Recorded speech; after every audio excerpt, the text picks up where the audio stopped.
Recording on है।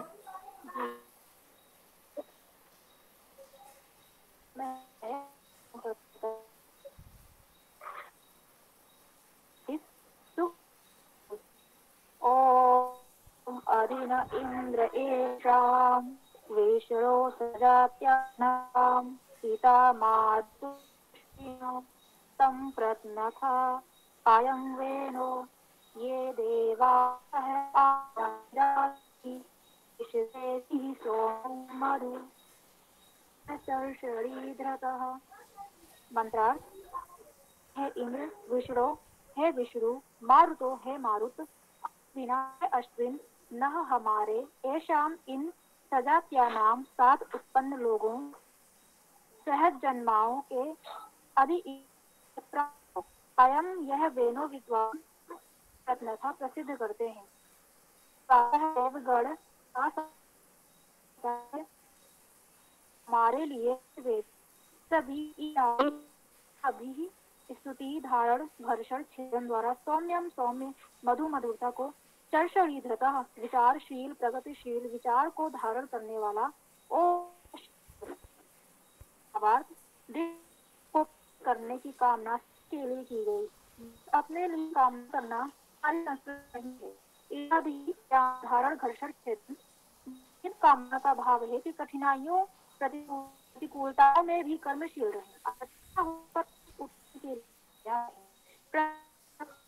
विद्वानों ने पूर्ण के समान उपमा या समानता के लिए संपूर्ण ज्ञान करना भी पद में एक है। इट धातु का अर्थ धारण करना होता है। इट धातु का अर्थ स्तुति करना है। शब्द को व्युत्पन्न माना जाता है। ओ मासह में ओ धातु का अर्थ शब्द करना है। मासह शब्द को अव धातु से व्युत्पन्न मानकर इसका अर्थ किया गया है। चर्ष धातु का अर्थ आनंद होना विचार करना है। निरुक्त इंद्र परम ऐश्वर्य विष विविष अलग करना सींचना व्याप्त होना मारुतो मरना अश्विना अश्व्यक्त से पहुंचना संग्रह करना न सर्वनाम है शाम सर्वनाम है सत्यानाम सा सर्वनाम उपसर्ग सा उपसर्ग है जन उत्पन्न होना उत्पन्न करना अधिता अधि करना अयम सर्वनाम वे मिलाना अलग करना रक्षा करना करना विचार करना सर्वनाम है प्रत्नथा प्रसिद्ध होना होना ये सर्वनाम देवास है देव प्रकाश करना स्तुति करना आनंद करना प्रीति करना उपसर्ग सर्वनाम है विश्व सर्वनाम इड़ा भी छेदन करना सौम्यम सु उत्पन्न सु प्रेरणा करना मधु हर्ष होना चर्षणी धृतः चर विलेखन करना कर्षण करना ओम आस्थान शब्द करना। ओम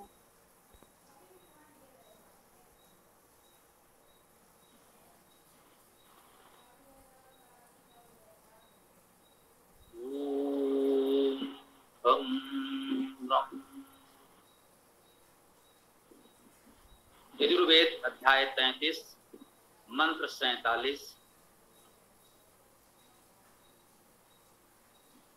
ओम अधिना इंद्रायेषां विष्णु सजात्यानां हिता मारुतो अश्विना तं प्रत्नथा अयं वेनो ये देवासा आनाइडाभि विश्वेभि सौम्यं मधु ओमासा च शरणीधृता।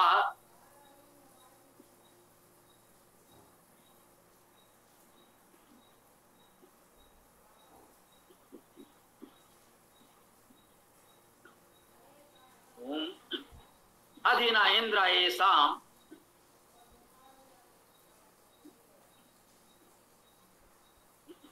इंद्र संबोधन में है।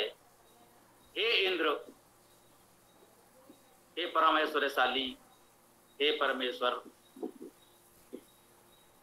अधि न इंद्र येषां, अब ये न जो है ये समझने की बात है यहाँ पर।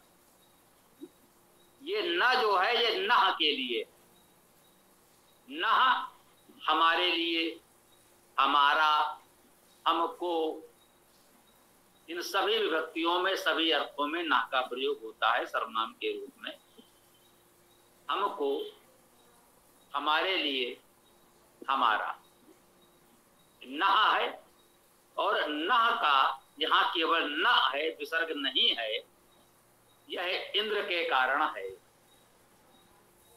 सामान्यतः विसर्ग के पश्चात जब कोई स्वर आता है तो विसर्ग का लोप हो जाता है। इसे व्याकरण में आप संधि के नियम में कह सकते हैं।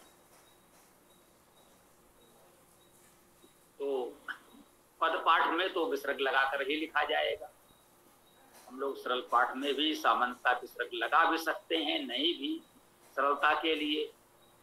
इतने छूट या जो कहें कि इतना अवकाश हम सभी अध्येताओं को देते हैं, वेद को इतना बांधा नहीं जा सकता।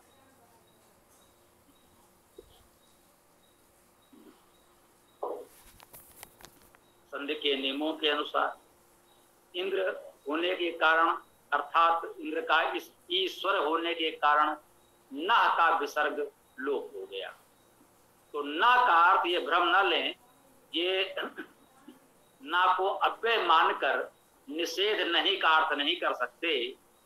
ये न अर्थात हमारा, हमारे लिए, हमको, इसी अर्थ में लिया जाए।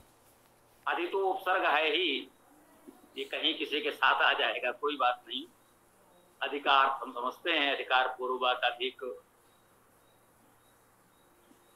आदि आदि, परि जिस रूप में प्रयोग होता है उपसर्ग परि लगभग आदि भी उसी भाव के साथ आता है। अधिना इंद्र ये शाम, हे इंद्र हमारे लिए, हे शाम इनका, विष्णु हे विष्णु, ये विष्णु भी संबोधन कारक में है। हे विष्णु, विष्णु का अर्थ है व्यापक, विष धातु का अर्थ व्यापक होना भी है। तो अब तकनीकी रूप से धातु पाठ में विष्णु धातु करके लिखा मिलेगा। उसे अनुबंध कहते हैं, जो शब्दों में कहीं प्रयोग नहीं होता। बहुत सी धातुओं में पूर्व पश्चात कुछ ऐसे शब्दांश, कुछ अक्षर वर्ण जुड़े होते हैं जो केवल धातु पाठ में पढ़े जाते हैं। जब उनका प्रयोग होगा कहीं किसी शब्द में, वाक्य में, तो वो नहीं दिखेंगे। इस भाव को भी हमें समझते जाना है, किसी को भ्रम ना हो। हमने सामान्यता जो धातुएं लिखी हैं वे आगे पीछे के ये उपबंध हटा दिए। उनका कोई उपयोग परंपरागत व्याकरण में है, तो उस शास्त्रीय पद्धति से व्याकरण पढ़ते हैं, उनके लिए वो उपयोगी भी हो सकता है, परंतु जनसामान्य के लिए वो भ्रामक हो जाता है। जैसे सामान्य से धातु है क्रिय करना, बच्चों को यही पढ़ाया जाता है, क्रिय करना, तो यही प्रयोग होता है। क्रिया रूप में भी, अन्य शब्दों में, विशेषण आदि में भी क्रिय धातु ही होती है। करोति, करति, कर्म, कार्य, वो बस क्रिय धातु ही प्रयोग होती है। परंतु धातु पाठ में आपको क्रिय से पहले डू मिलेगा और क्रिय के पश्चात न्या मिलेगा। तो धातु क्या हुई? डुक्रय। किसी ने एक उपहासात्मक, हास्यात्मक पद्य में, कविता में इसका प्रयोग किया, डुमक्रय करणे। अर्थात आप डुमक्रय करणे रटते रहेंगे तो उससे क्या होगा, वो अलग संदर्भ है। आपके समझने के लिए ये है कि कहीं आपको अगर ऐसा दिखाई पड़े, कोई विद्वान आपको बताए, तो उससे भ्रमित ना हो। ये देखें, जब पूछ लें कि भाई इसका शब्द में उपयोग होगा तो क्या शेष रहेगा, तो उसको भी व्याकरण में कहा गया है, ऐसा नहीं है। उसे कहते हैं स्वाध्याय काल में ये रूप होता है, अर्थात जो शास्त्रीय रूप धातु पाठ में लिखा है, और प्रयोग काल में उसका वही रूप होता है जो हम लिखते कहते हैं क्रिय करना, इसी रूप में। तो उदाहरण के लिए ये सरल प्रयोग था तो हमने आपको बताया, अन्य धातुओं में भी ऐसा होता है। जैसा कि यहाँ संदर्भ आया था विष, प्रयोग में तो विष ही आएगा, मम्मी अल्लाह नहीं, अर्थात व्याप्त होना, व्यापक। तो विष्णु शब्द का अर्थ हुआ व्यापक। इस विष धातु में नु प्रत्यय है। अब ये शाह है, मूर्धन्य शाह है, उसके प्रभाव से नाकारणा हो गया है, तो विष्णु हो गया और उसका संबोधन कारक प्रथमा एक वचन, संबोधन एक वचन में रूप बना विष्णु। हे विष्णु, हे सर्वव्यापक परमेश्वर, हम इसका ऐसा करेंगे। सजात्या नाम, सा जहां उपसर्ग के रूप में ही आया है, सहे उपसर्ग माने या व्य माने, जैसा कि हमने कहा वेद में तो कोई भेद है ही नहीं, लौकिक संस्कृत में कुछ अंतर माना जाता है। सह का संक्षिप्त रूप सा उपसर्ग के रूप में प्रयुक्त हो जाता है, सह अव्यय के रूप में अलग से प्रयुक्त हो सकता है, किसी भी अन्य रूप में आ जाए कोई बात नहीं। सा वही सह के अर्थ में उपसर्ग के रूप में प्रयुक्त होता है, ये जान लें। सा सहित जात्या नाम, अब जात्य शब्द है, इसमें भी जन धातु है उत्पन्न करना। सजात्या नाम, साथ उत्पन्न का नाम षष्ठी बहुवचन की विभक्ति है, अर्थात षष्ठी बहुवचन, षष्ठी में का की के आता है, बहुवचन में के आएगा, ऐसा मान लें। सजात्यों के, यदि इसका सीधा सीधा अर्थ करना चाहें विभक्ति को समझने के लिए, तो इसका अर्थ हुआ सजात्यों के। अब सजात क्या है वो आप अलग से समझ लें, धातु को देख करके, उपसर्ग को देख करके। सजात सह जन्मे, साथ जन्मे। अब साथ जन्मे का एक बहुत संकीर्ण अर्थ कोई ले सकता है, जैसे जुड़वा बच्चे, साथ जन्मे। स्वाभाविक है, यहां पर ऐसा कोई संकेत तो नहीं है। साथ जन्मे का अर्थ यही है कि हम इस देश समाज में एक साथ, एक स्थान पर, एक जैसे परिवेश में हम सब जन्मे हैं, एक देश, एक समाज में हम रह रहे हैं, तो हम सजाती हैं। अब देखिए, हमने सहज भाव से कह दिया सजाती हैं, सजात्या नाम वही अर्थ है, कह सकते हैं सजातियों का, कोई आपत्ति नहीं है कहने। सहज भाव से इसका अर्थ हो जाता है सजातियों का। अब इसका अर्थ कोई आज की जातियों से लगा ले तो अनर्थ हो जाएगा कि सजातियों का अर्थ हो गया कि जो अपनी जाति वाले हैं, जो अपने साथ के जाति वाले हैं। सजात्या नाम, या जाति वालों के सहित, जो अपनी जाति वाले हैं उनके साथ, बाकी को किनारे करो। तो वैदिक काल क्या, वैदिक काल के बहुत बाद तक, बहुत काल पश्चात तक तो इस तरह की जातियों का कोई उल्लेख किसी ग्रंथ में कहीं मिलता ही नहीं है। कुछ संदिग्ध विवादित ग्रंथों को छोड़ करके, जिनका रचना काल संदिग्ध है, वे कब किसने लिखा पता नहीं, उनमें इसका उल्लेख किसी रूप में थोड़ा बहुत भले मिल जाए, परंतु जो निश्चित रूप से वैदिक साहित्य है, वैदिक भाषा में निबद्ध साहित्य है, उसमें तो संकेत भी नहीं मिलता। और जो जाति को मानने वाले भी कह सकते हैं, कुछ पढ़े लिखे लोग, विद्वान इस तरह के कह सकते हैं लगभग, उन्होंने भी स्वीकार किया है कि महाभारत काल तक तो जातियां नहीं ही थी, धीरे धीरे इसका विकास आगे होता गया। ये मैंने पढ़ा है जातिवादियों की पुस्तक। तो खैर वो अलग विषय है। सजात्या नाम को यहाँ, कि ठीक है, इस संदर्भ को भी देख लेना। हो सकता है कोई विद्वान इसका ऐसा ही अर्थ कर दे कि देखिए साहब, वेद में भी सजातियों का उल्लेख है, तो आप कैसे कह सकते हैं।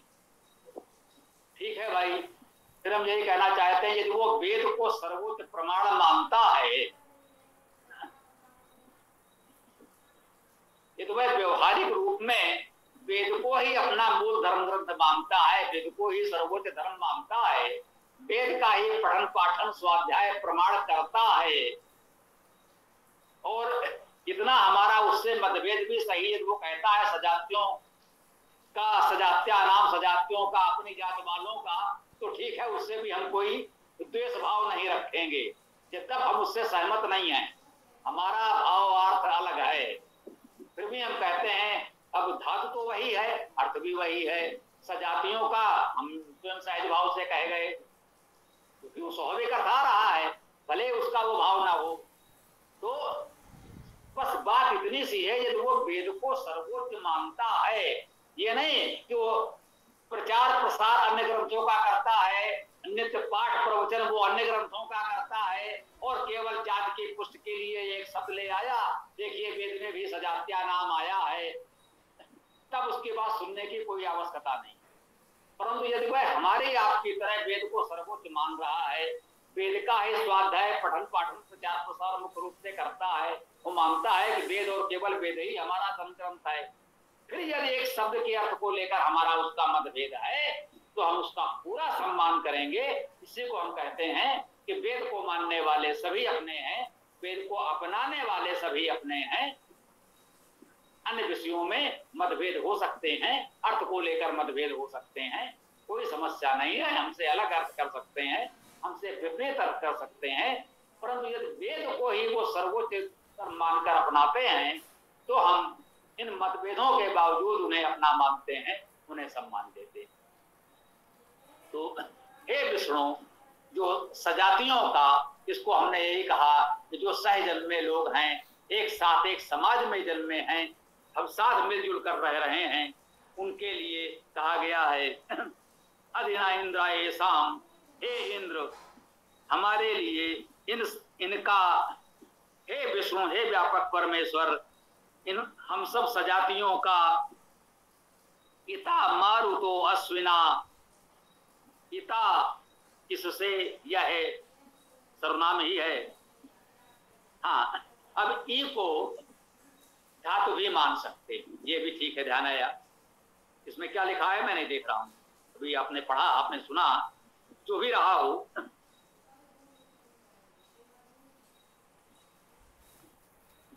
ई धातु है, गत्यर्थक धातु है गत के अर्थ में, तो इता का अर्थ वही हो जाएगा जो गता का है। गता अर्थात गया हुआ, इता अर्थात गया हुआ। हाँ, ये यदि कोई कहना चाहे तो आकारांत स्त्रीलिंग होता है, तो आप गई हुई कह लीजिए, वेद में ऐसा कोई अंतर होता नहीं है, ये भी हमने आपसे निवेदन किया है, तो इससे सहमत या असहमत हो सकता है। तो अब गया हुआ, गता, इता जब हम कहेंगे तो उसका अर्थ प्राप्त भी करते हैं, क्योंकि गति में प्राप्ति का भाव निहित होता है। जब हम चलते हैं तो कहीं पहुंचते भी हैं, प्राप्त भी करते हैं, तो ये भाव भी सभी विद्वानों ने माना है। गत्यर्थक धातुओं में प्राप्ति का भाव निहित होता है, जानने का भाव भी होता है। तो इता का अर्थ प्राप्त भी कह सकते हैं, गया हुआ कह सकते हैं। मारुतो, ये है मारुता, मरुत का बहुवचन मरुता, उसी से मारुता। अब मरुत से मारुत बन गया, तो मारुतो मारुता एक वचन में भी हो सकता है। इतनी संभावनाओं को ध्यान में रख सकते हैं। इस पर हम बहुत व्याकरण की माथापच्ची नहीं करते। बहुत बड़े बड़े विद्वान जब बैठेंगे तो कहेगा इस सूत्र से ये एक वचन मारुत बनेगा, उस सूत्र से ये बहुवचन में मारुतः बनेगा। तो ये इतने अति विद्वता का प्रदर्शन करने की आवश्यकता नहीं है। इतने से आपका मुख्य उद्देश्य जो है वो पूर्ण हो जाता है। मारुता, मारुत शब्द है, मृ धातु है मरना, जो हमने पहले भी चर्चा की है। वेद में मर्त शब्द आता है मरणशील प्राणियों के लिए। इता मारुता, ये जो मरणशील लोग हैं उन्होंने प्राप्त किया या वे प्राप्त हुए, ऐसा कह सकते हैं। अश्विना,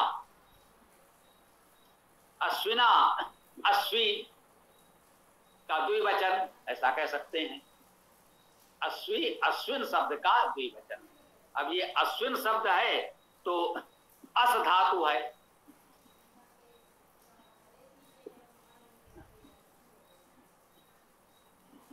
अस धातु का अर्थ भी व्याप्त होना है। द्रुत गति से चलना भी, सुना होगा आशु गति। आशु कवि भी होते हैं जो तत्काल कविता बनाकर प्रस्तुत कर सकते हैं। आसु का अर्थ क्या हुआ? शीघ्रता से। आसुकारी शीघ्र करने वाले, आसुगामी शीघ्र जाने वाले। तो आसु शब्द का प्रयोग शीघ्रता से चलने पहुंचने में होता है। तो अस धातु का अर्थ व्यापक है, अस धातु का अर्थ शीघ्र चलने पहुंचने में है, और एक अस धातु का अर्थ भोजन करने में भी है, असन और अनशन जो आपने सुना है। असन किया अर्थात भोजन किया, अन असन किया अर्थात भोजन नहीं किया, अनशन पर बैठे हैं अर्थात भोजन नहीं कर रहे। तो अस धातु के ये तीन अर्थ सदैव ध्यान में रखिएगा। जब भी ये अश्विना जैसा कोई शब्द आएगा तो वहां उपयोगी होगा। तो अश्विना का यही अर्थ हो गया, कह सकते हैं व्यापक और आसुगामी युगल अश्विना। व्यापक भाव वाले आसुगामी युगल जो शीघ्रता से कहीं पहुंच सकते हैं, तो लगता है भाई ये व्यापक हो गया, वो भाव भी है, मिला करके भी कह सकते हैं। तो व्यापक भाव वाले आसुगामी युगल ये कहना उचित है, क्योंकि ये द्विवचन में है इसलिए युगल हमने कहा। तो इता मारुतो अश्विना, ये मारुत मरणशील व्यापक भाव वाले आसुगामी युगल। तम प्रश्न था, तम उसको, ये तो सर्वनाम है स्पष्ट है, तम उसको प्रश्न था। अब इसमें प्रा उपसर्ग, तो उसके बाद तन धातु हो सकती है ना, ऐसा भी ले सकते हैं। इसमें लिखा है प्रथ धातु, प्रथ धातु भी हो सकती है। प्रथ धातु का अर्थ प्रसिद्ध होना, विस्तार होना। अब इसमें तन धातु से भी विस्तार का अर्थ हमारे मन में आ रहा था कहते समय। प्रश्न था में प्रा उपसर्ग करके तन धातु माने तो भी तन का अर्थ विस्तार हो जाएगा। अब वेद में इतनी छूट तो है कि तन धातु में ता अकारांत है, अर्थात उसमें स्वर है, यहाँ पर स्वरहीन हलंत ता हो गया, चलता। वेद में इतना बहुत से शब्दों में मिलेगा, इतना उदारता हमें रखकर ही वेद को पढ़ना होगा। व्याकरण के नियमों से बहुत बंधा हुआ वेद नहीं है, ये सभी विद्वान मानते हैं। तो प्रश्न था का अर्थ हुआ विस्तार पूर्वक प्रसिद्ध। अयम बेनो, अयम यह बेनो, बेन पहले भी शब्द आया है, तो बेन का अर्थ विद्वान सामान्यतः हम लोगों ने किया है। बेनों में बेन धातु का अर्थ मिलाना, अलग करना, रक्षा करना, जानना, स्मरण करना, विचार करना, इतने अर्थ लिखे हैं बेन धातु के। तो मिलाने वाले, रक्षा करने वाले, जानने वाले अर्थात विद्वान, विचारशील, अनेक गुणों से युक्त ये बेन होते हैं। वेद में बेन शब्द भी बहुत आया है। इसको मुझे स्मरण हो रहा है, किसी मंत्र की चर्चा में इस शब्द पर हमने स्वयं आपसे संबोधा कहा है कि जैसे देव शब्द है, बहुत से उत्तम गुणों को समेटे हुए है। द्यु धातु है, द्यु धातु में ऐसे बहुत से उत्तम गुण हैं जो धातु के अर्थों में। उसी प्रकार से बेन धातु के भी अनेक अर्थ हैं और अनेक उत्तम गुण समेटे हुए है। बेन शब्द भी लगभग देव जैसा महत्वपूर्ण विशेषण है किसी भी महत्वपूर्ण उत्तम विद्वान व्यक्ति के लिए, ऐसा माने। अयम बेनो, यह बेन, यह विद्वान, यह उत्तम व्यक्ति, यह सज्जन। ये देवासा, उसके पश्चात ये भी स्पष्ट आ गया, ये देवासा, ये का अर्थ यहाँ हुआ जो सर्वनाम है।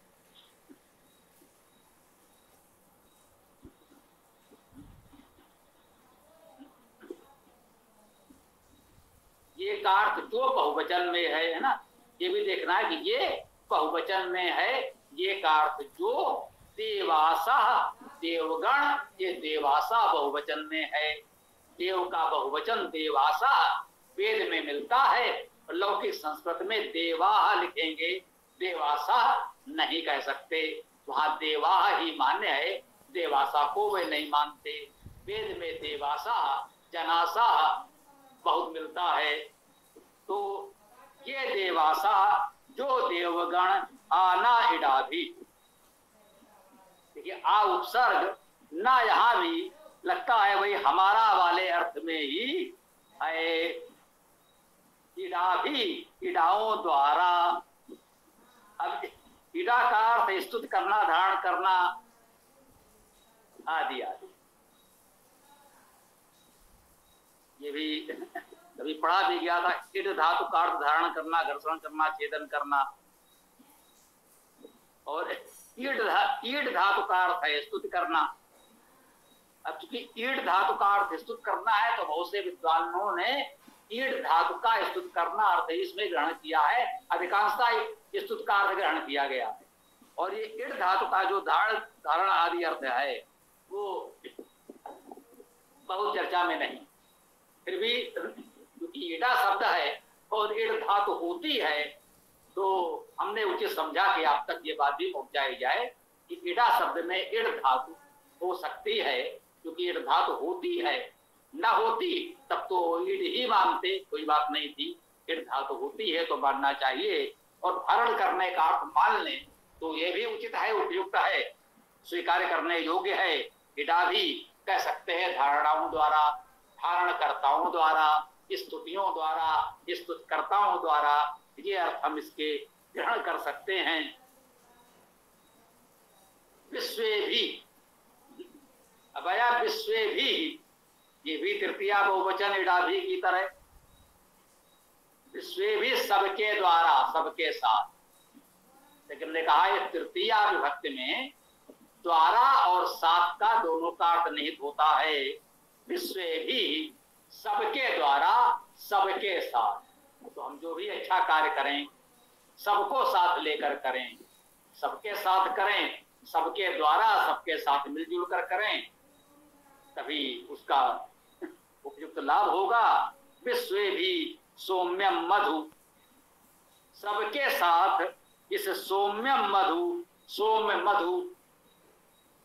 अब सौम्य में धातु अर्थ सु प्रसवे, सुऐश्वर्य, सृजन करना, ऐश्वर्य होना, और सु प्रेरणा करना। सृजन ऐश्वर्य प्रेरणा का अर्थ सोम शब्द में निहित है। सोम का अर्थ हुआ सोम के योग्य, ऐश्वर्य सृजन प्रेरणा के योग्य, मधु मधुरता, पूर्णता स्पष्ट है। धातु मद है, मदी आनंदे, आनंद करना, प्रसन्न होना के अर्थ में ये मद धातु है, जिससे मधु शब्द बना। और मधु शब्द से तो हम सब परिचित ही हैं। सबके साथ सोम मधु, सोम में आनंद प्राप्त करें। ओम आशा चर्षणी धरता, ओम आशा। ओ धातु का अर्थ शब्द करना है। और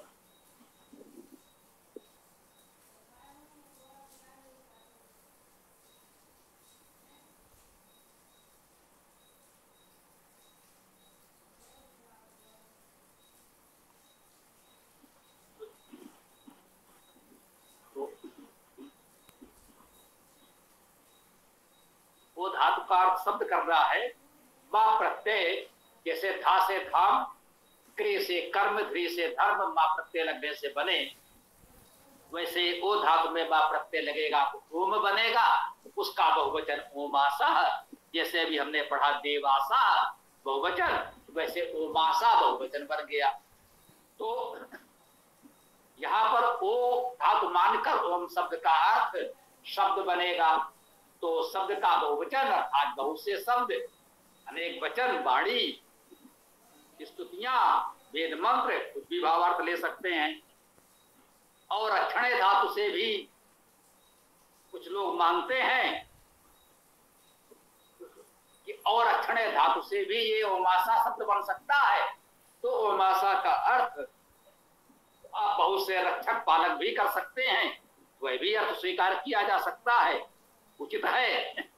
चर्षणी धृता, इस शब्द को अवश्य समझना पड़ेगा। चर धातु इसमें मानते हैं, चरसणी धृता में चर धातु चलना के अर्थ में मान सकते हैं और कृस धातु भी मानी गई है। ऐसे शब्दों में हमें भी कठिनाई हुई कि इस शब्द को कैसे अर्थ किया जाए, तो हमारे पास यही विकल्प था कि हमसे पूर्व के जिन विद्वानों ने वेद भाष्य किए हैं उन सभी विद्वानों के अर्थों को देखा जाए और उन्होंने जो भी धातु ग्रहण की हो हम भी उसका उपयोग करें, ये हम सबके लिए उचित है। हाँ, जहां धातु पूर्णता स्पष्ट हो और किसी विद्वान ने अपना मत स्थापित करने के लिए उस धातु को नकार करके कोई अन्य धातु लाने का प्रयास किया हो जो शब्द में आपको दिख ही नहीं रही है, तो यहाँ पर स्वाभाविक है, हमारा अपना विवेक भी है, जो शब्द में धातु स्पष्ट दिख रही है हम तो वो मानेंगे, बिल्कुल व्यवहारिक है।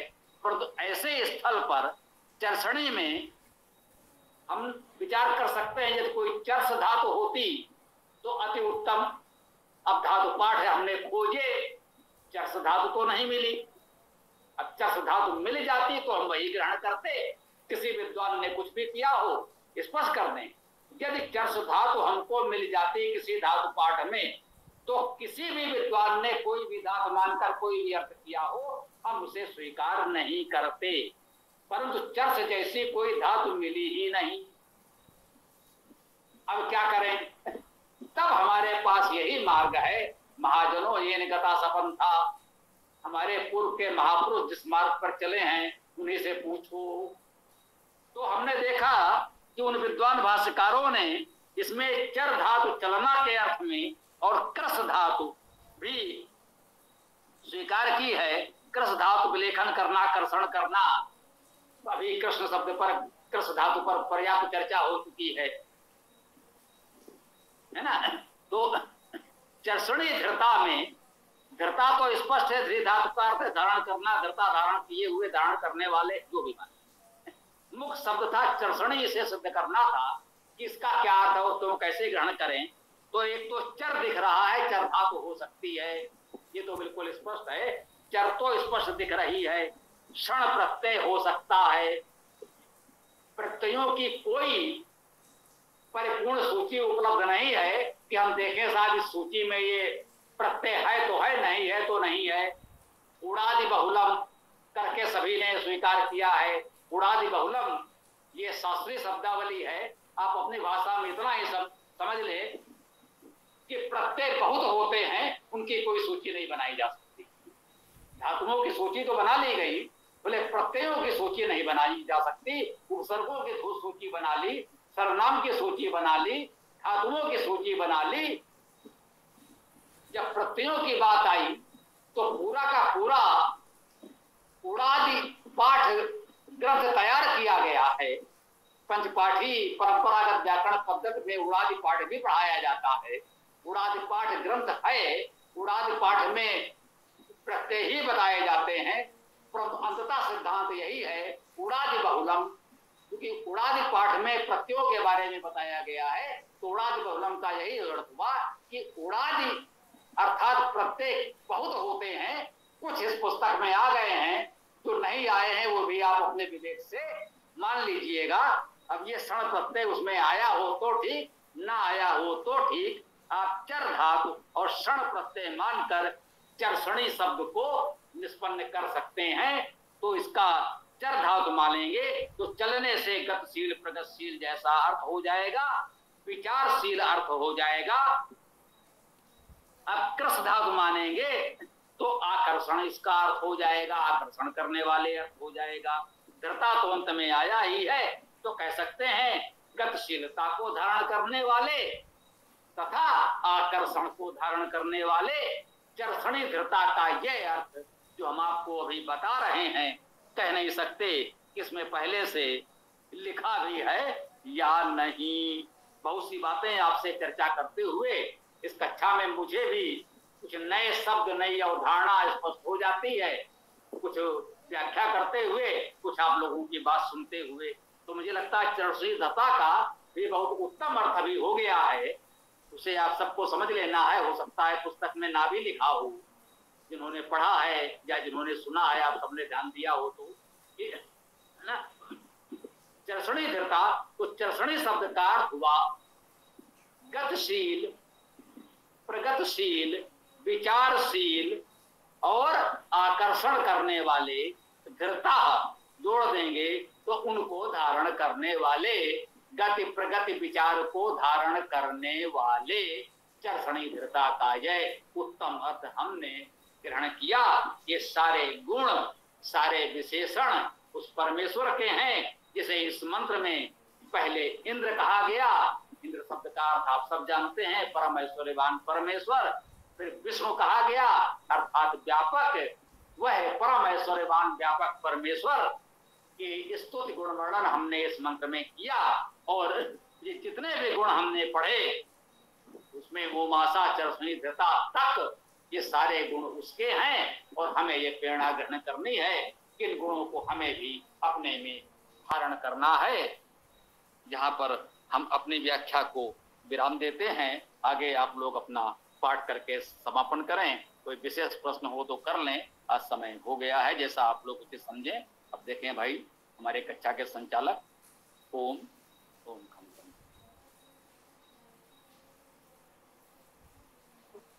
जी, किसी का प्रश्न तो पूछ लीजिए।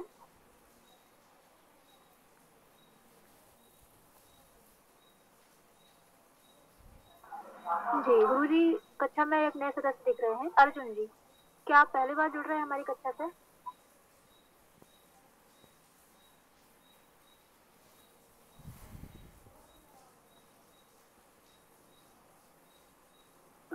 जी महोदय, उचित समझें तो परिचय दे दें।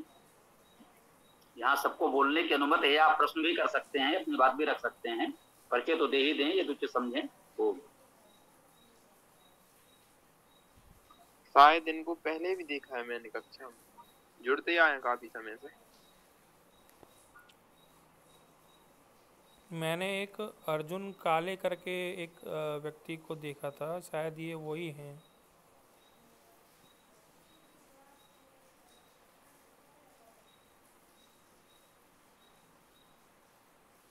चलिए कोमल जी आगे बढ़ें। अच्छा आगे बढ़ें।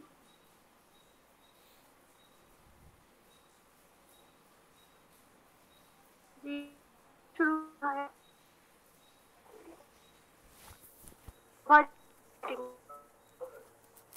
शशि जी।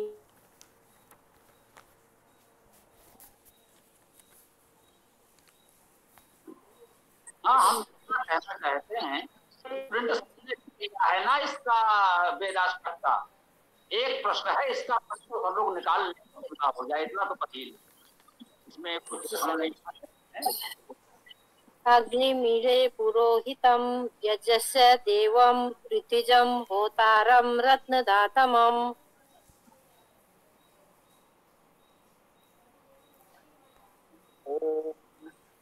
समानी वा आकुति समाना हृदयानि वा समानम् अस्तु वो मना यथा वासुतः अस्ति।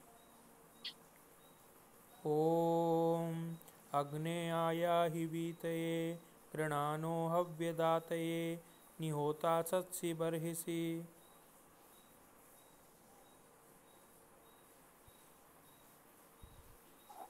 ओम स्वस्ति नः इंद्रो वृद्धश्रवः स्वस्ति नः पूषा विश्ववेदः स्वस्ति नः तार्क्ष्यो अरिष्टनेमिः स्वस्ति नो बृहस्पतिः दधातु।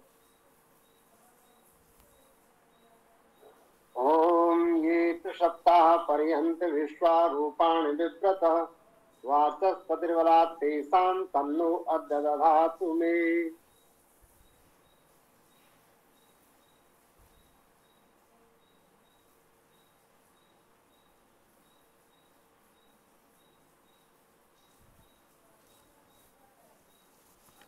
जी किरण जी आप ओम पनायं तदस्विना कृतं वा वृषभो दिवो रजसा पृथिव्या सहस्रं संसा ऊतैकभिष्टौ सर्वान् इत्ता उपयाता पिबध्ये।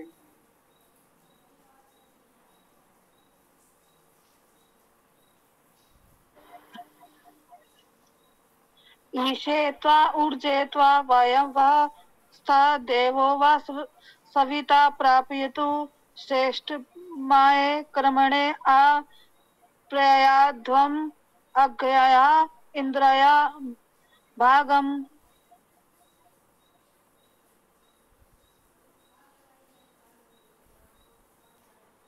मंत्र पूरा नहीं हुआ। तो मैं बोल देती हूँ। प्रजावती अनमीवा अयक्षमा मा वा स्तेन ईसता मा अध संसो ध्रुवा अस्मिना गोपतो स्याता बृहवी यजमानस्य पशून पाहि। हिरण्यमय जी करिए। हिरण्यम येन पात्रेण सत्यस्य अपि हितं मुखं यो असो आदित्य पुरुषः सो असो अहम् ओम खं ब्रह्म ओम खं ब्रह्म।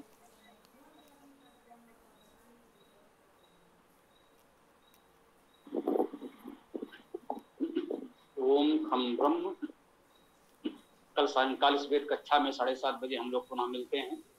ओम स्वस्ति, ओम नमस्ते, ओम खम ब्रह्म, ओम खम ब्रह्म, ओम नमस्ते सभी साथियों को। ओम खम ब्रह्म। ओम खम ब्रह्म। नमस्ते सभी साथियों को।